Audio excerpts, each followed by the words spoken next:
Sa Nueva Ecija, pinasok ng mga otoridad ang mga bodega ng bigas para masigurong walang nakakalusot na hoarding at iba pang paglabag.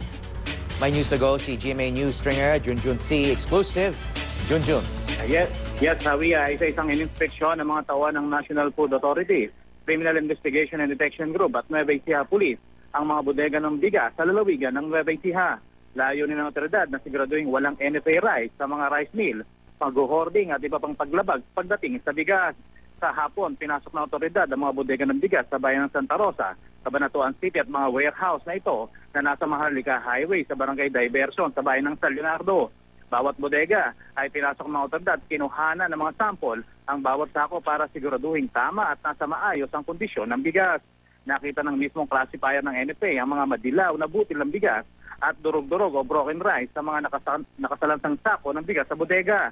Ayon naman kay Victor Del Rosario III, may-ari ng Victor Del Rosario Rice Mill, nagkaroon ng epekto sa kanilang mga rice miller ang sunod-sunod na operasyon ng mga otoridad na nagdulot ng takot sa kanilang mga suki sa Metro Manila. May ilan daw kasing binabagsakan na nagdududa sa kalidad ng bigas, kaya't nagpaglilinaw nito na karamihan sa kanilang mga nakaimbak na palay ay inani ng mga magsasaka noong nakarang anihan mula sa Tugigaraw, Isabela, Aurora at Nueva Ecija. Aminado din si Del Rosario na may mangilan-ngilan na sako na may nakahalong kulay dilaw na butil ng bigas, pero depensa nito, dinadaan pa nila ito sa isang proseso bago tuloy i-deliver sa mga pamilihan.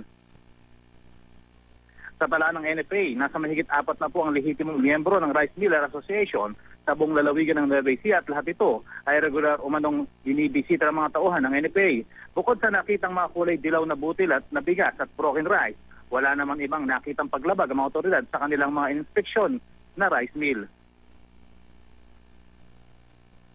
Sa iyo, Mantanyo. Hindi po, okay pa po ito kasi dumadaan naman po ito sa testing din nila.